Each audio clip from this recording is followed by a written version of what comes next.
My name is Alara, and for most of my life, I felt like a watercolor painting left out in the rain. The bold, vibrant strokes were always reserved for my sister, Celeste. I was the faint outline, the blurred background, a presence more felt than seen. We grew up in Oak Haven, a town nestled in a valley where the scent of damp earth and pine needles hung in the air year-round. It was a place of quiet beauty, but in our home, the quiet was often filled with a tension I couldn't name as a child. Celeste, older by 4 years, was the sun around which our family orbited. She had hair the color of spun gold and a laugh that could charm the birds from the trees. My parents saw in her a reflection of their own deferred dreams. I, on the other hand, was quieter, with thoughtful eyes and a tendency to live more in the pages of books than in the world outside. I was the recipient of Celeste's outgrown life, her dresses, which always hung a little too loose on my narrow frame, her scuffed ballet slippers, her half-finished art projects. Birthdays were a perfect diorama of our dynamic. Celeste's were elaborate affairs at the Oak Haven Hills Country Club, with tiered cakes and a rustle of expensive wrapping paper. Mine were celebrated in the backyard with a sheet cake from the local grocer and a few carefully chosen friends. The unspoken message was etched into the very foundation of our home. Celeste was the investment, the brilliant future. I was reliable, practical, an afterthought. I found my sanctuary not at home, but in the hushed aisles of the Whispering Page, Oak Haven's small, independent bookstore. When I was 16, I got a job there. The owner, a kind, white-haired woman named Mrs. Gable, paid me a modest wage to shelve books and manage the till. But the real payment was the peace. The scent of aging paper and brewing tea was a balm to my frayed nerves. It was there, surrounded by stories of struggle and triumph, that I began to write a different story for myself. It was my money, my time, my first taste of a life that was truly my own. I saved every dollar, tucking it away in a worn shoebox under my bed, a secret hoard of hope. The year I graduated high school, Celeste returned from Reed College, a prestigious liberal arts school in Portland that had cost my parents a small fortune. She came home trailing clouds of glory, with a degree in art history and an air of sophisticated ennui. My own graduation felt like a footnote in the grand saga of her return. I had spent months huddled in the library, poring over college applications. My parents, consumed with planning Celeste's welcome home party, offered no guidance. I paid the application fees with money earned from my shifts at the bookstore. When the acceptance letters arrived, they felt like miracles. The most promising was from Portland State University. They had offered me the Evergreen Grant, a scholarship that would cover a significant portion of my tuition. The rest was still a daunting sum, but I held a flicker of hope that my parents, having so lavishly funded Celeste's education, might see fit to help me with the remainder. I chose to tell them over dinner one evening. The air was thick with the aroma of my mother's roast chicken and the sound of Celeste recounting a witty anecdote from one of her seminars. I waited for a lull, my heart a frantic drum against my ribs. "I have some news," I began, my voice steadier than I felt. "I've been accepted to Portland State, and they've offered me the Evergreen Grant. It covers most of the tuition." I looked at their faces, searching for a spark of pride. Instead, I was met with a gentle, dismissive wave of my mother's hand. "Oh, Alara, darling, that's nice. But let's be realistic." My father cleared his throat, adjusting his glasses. "University isn't for everyone, Ellie. You have a good head for practical things. That job at the bookstore is perfect for you. You need to focus on working full-time, saving up." "But I got a scholarship," I insisted, the words tasting like ash. "I've proven I can do the work." Celeste laughed, a light, tinkling sound that felt like shards of glass. "Oh, sweetie," she said, her tone dripping with condescending affection. "It's not the same. College is more than just grades. It's a certain intellectual rigor. You've always been more of a doer than a thinker. You'd just be miserable and probably drop out." The world seemed to tilt on its axis. It wasn't the overt cruelty that wounded me, but the casual, certain way they erased my potential. They had already written my story, and it was a small, cramped little tale. I felt a profound silence descend upon me, a wall of glass separating me from them. I finished my meal without another word, the food tasteless in my mouth. They didn't notice my withdrawal, their attention already captured again by Celeste's bright, shining presence. That night, lying in my bed, the familiar scent of Celeste's old rose-scented potpourri still lingering in the air, I made a quiet vow. I would go. I would find a way. Their belief in me was not a prerequisite for my own. The shoebox under my bed was no longer just savings, it was my declaration of independence. The summer that followed was a fevered dream of work. I took a second job waiting tables at a Greasy Spoon diner on the edge of town, the kind of place where the coffee was always burnt and the regulars knew your name. My days were a blur of shelving books, slinging hash, and counting the hours until I could fall into an exhausted sleep. Every ache in my body, every dollar I earned, was a brick in the foundation of my new life. My parents carried on as if our conversation had never happened. They were entirely consumed by Celeste, who had taken up residence in her old room and was treating our house like a boutique hotel. She was supposedly looking for a curatorial internship, but her days consisted mostly of sleeping late, critiquing our mother's cooking, and complaining about the lack of cultural stimulation in Oak Haven.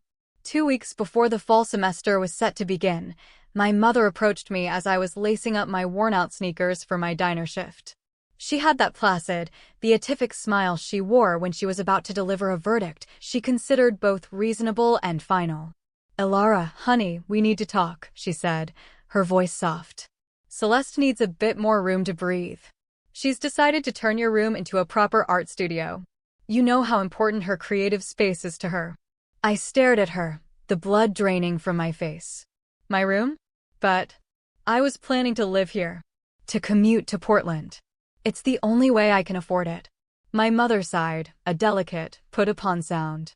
"Well, perhaps this is a sign from the universe, dear. A sign that this college path isn't the right one for you.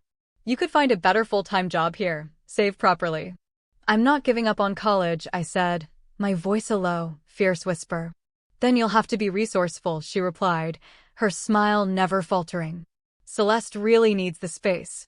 And honestly, it's for the best. You're hardly ever here anyway, with all your little jobs." She was kicking me out. Not with a shout, but with a gentle, unyielding push, so my sister could have a place to dabble with paints.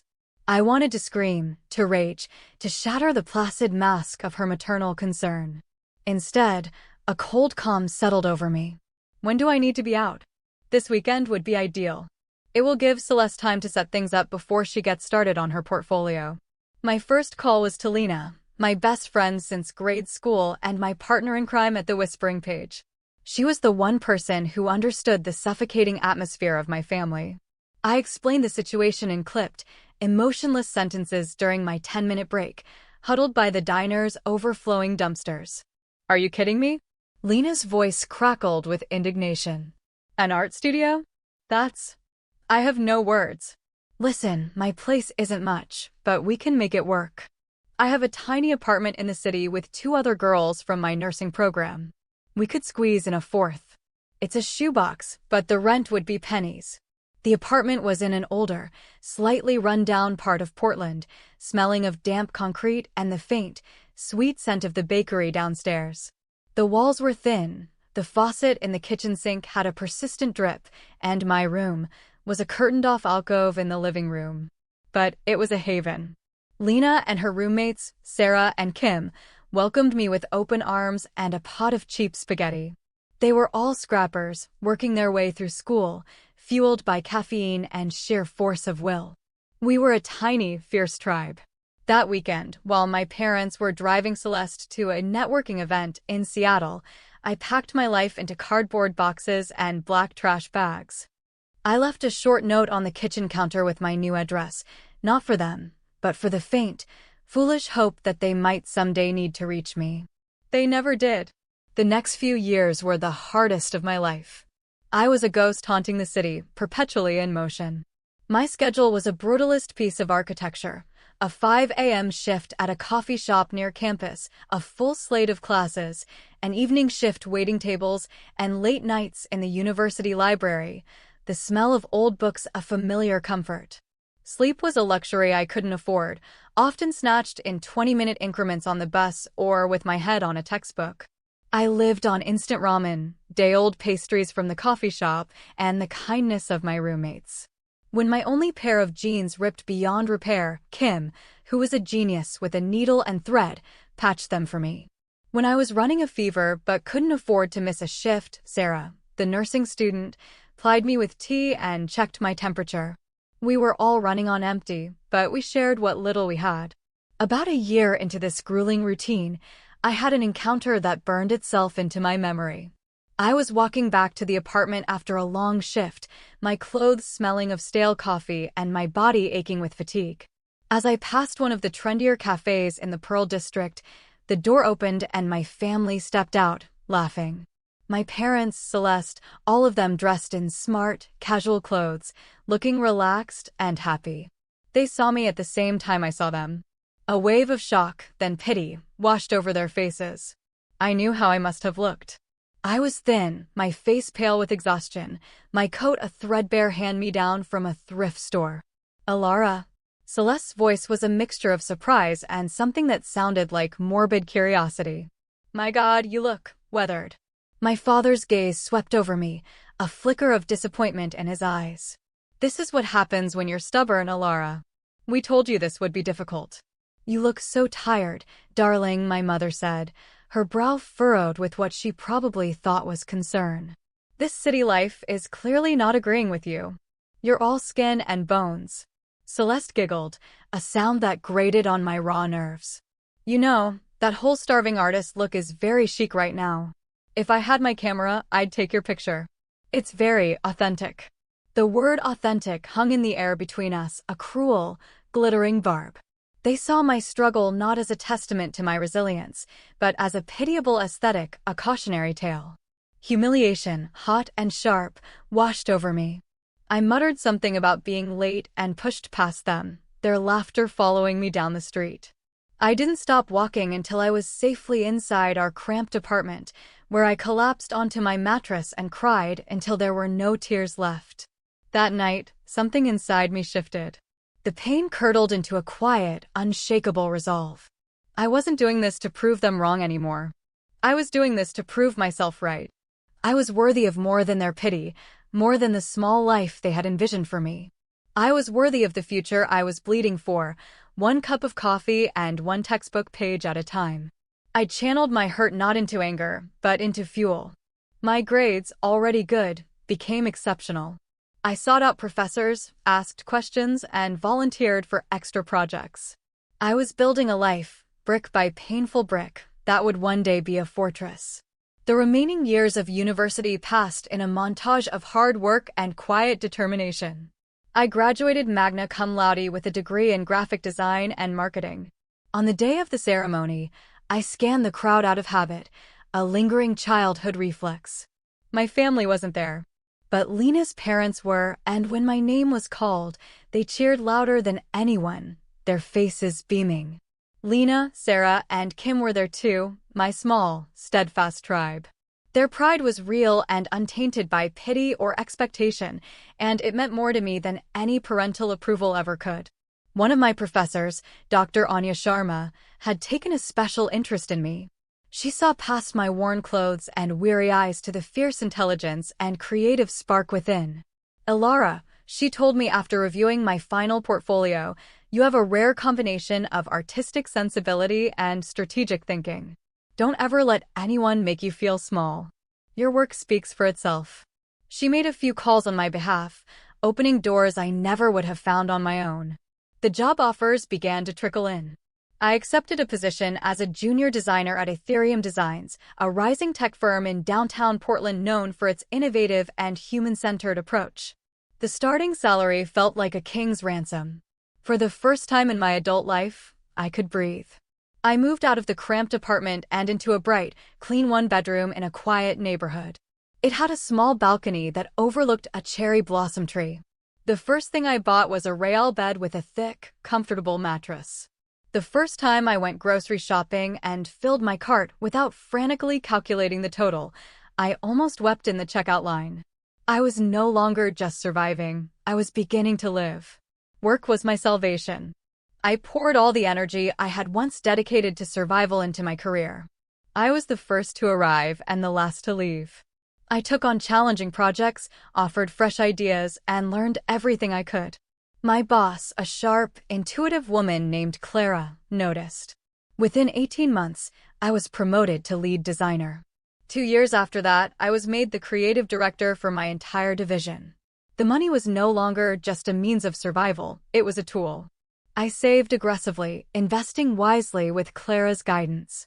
I had a new dream taking shape, one that felt both audacious and deeply necessary.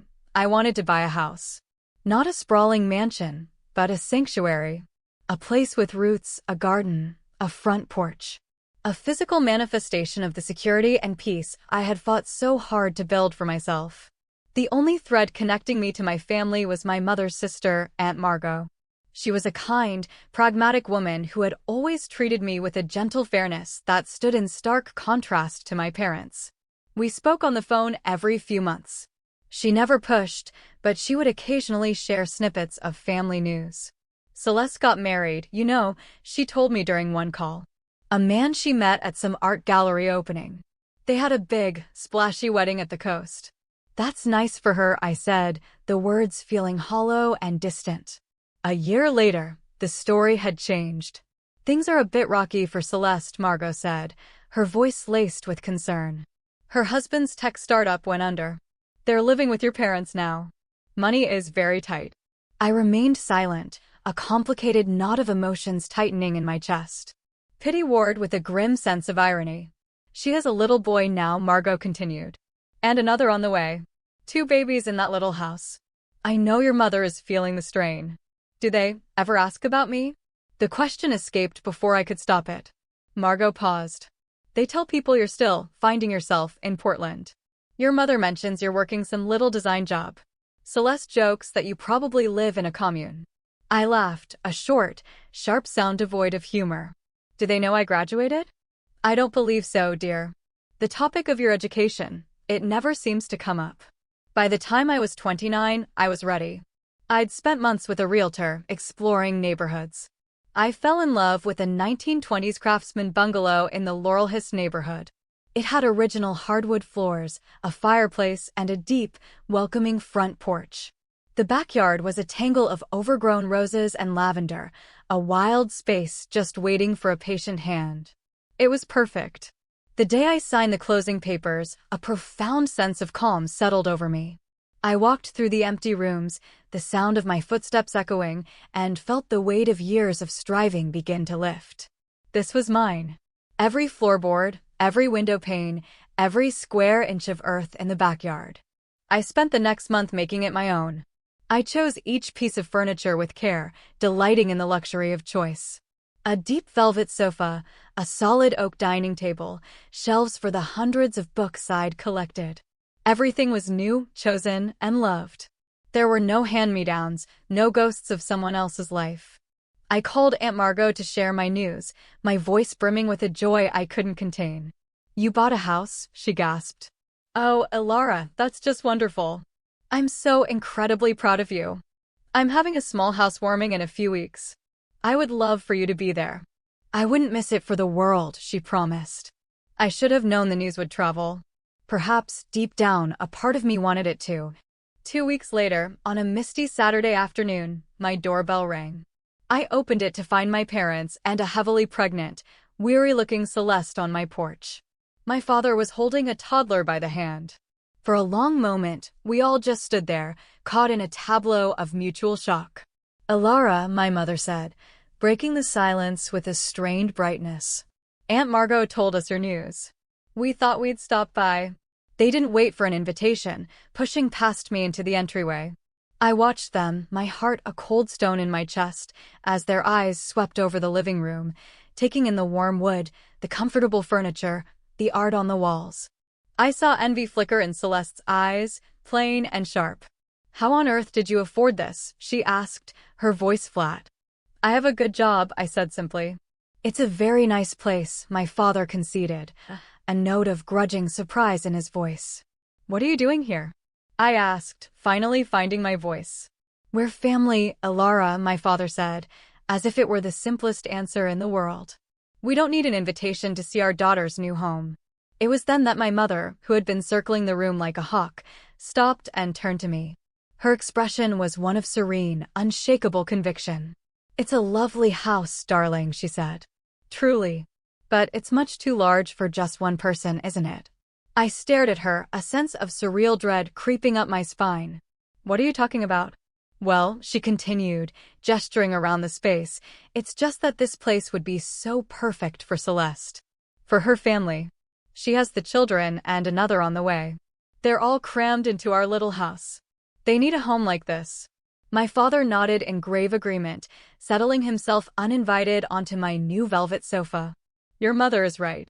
Celeste needs this more than you do. You're single. Your life is simple. Hers is complicated." Celeste, who had been watching me with a calculating expression, finally spoke, her voice taking on a familiar, whining tone. "It's not fair, Alara. It's just not fair that you get this beautiful house all to yourself while I'm stuck in my childhood bedroom with a husband who can't find a decent job and a toddler who never sleeps. Then perhaps you and your husband should work on finding your own place," I said, my voice dangerously quiet. "We can't afford it," she wailed. My mother stepped toward me, placing a hand on my arm. Her touch felt like ice. "This is your opportunity, Alara. Your chance to finally do something for your family. To show us that you care. You could give the house to your sister. Give her the house." The words echoed in the silent space of my beautiful, hard-won home.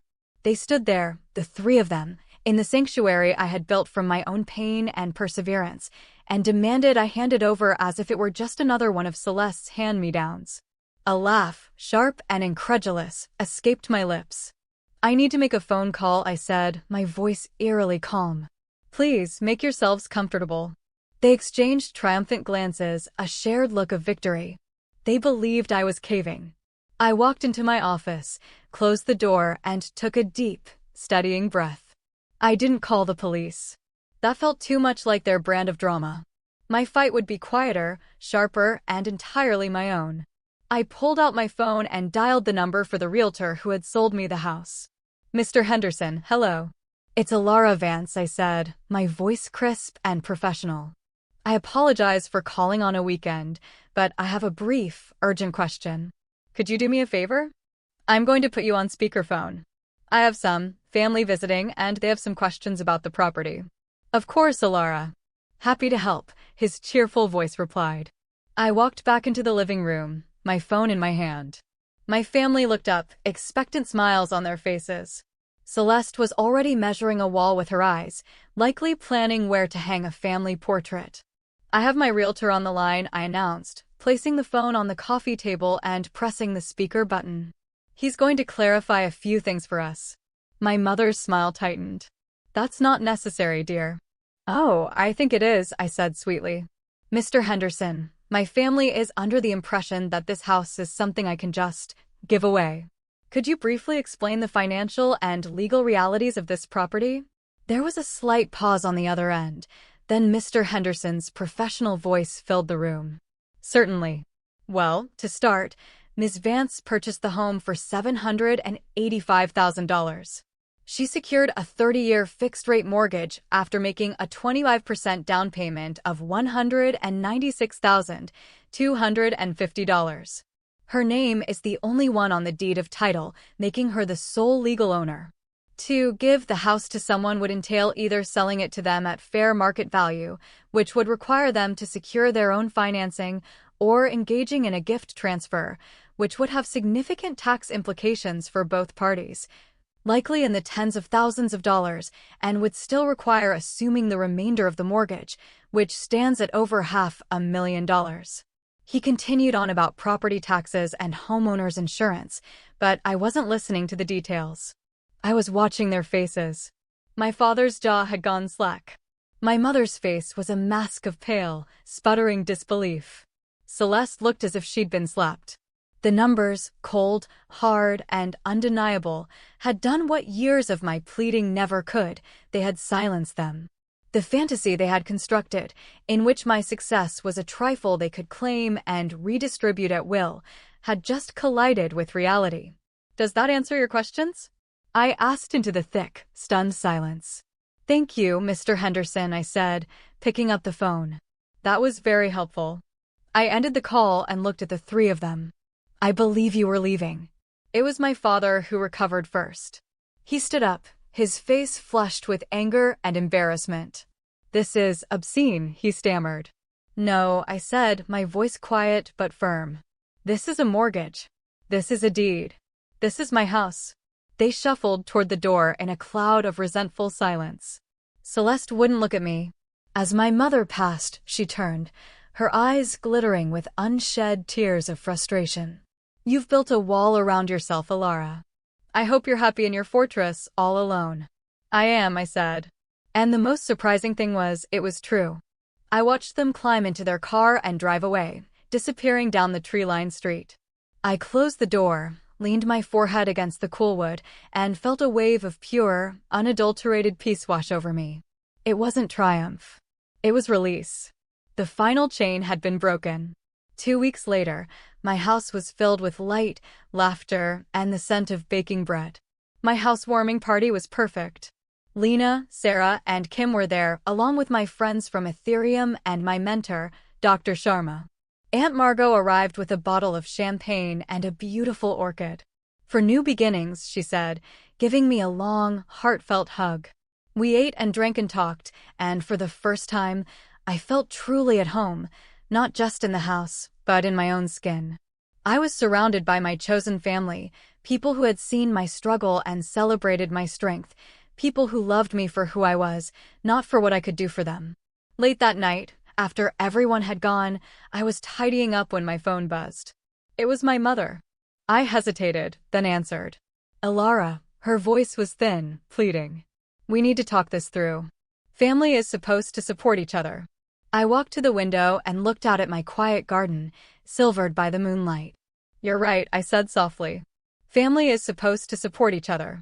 It's a shame I never really had one." I didn't say it with anger, but with a deep, settled sadness. I said goodbye and hung up the phone. I didn't block her number. The wall she accused me of building wasn't made of stone. It was made of self-respect. It had a gate, but only those who knew how to cherish what was inside would be welcome. The next morning, I woke to the sound of birdsong. I made coffee in my sun-drenched kitchen and took it out to the back porch. I sat on the steps, feeling the warmth of the mug in my hands, and planned where I would plant the roses. I had learned the hardest and most important lesson of all. You cannot choose the family you are born into, but you can, with great care and courage, build a life that is so full of your own light, you no longer need them to see it. You can become your own sanctuary. And in that quiet, personal peace, you can finally, truly begin to grow.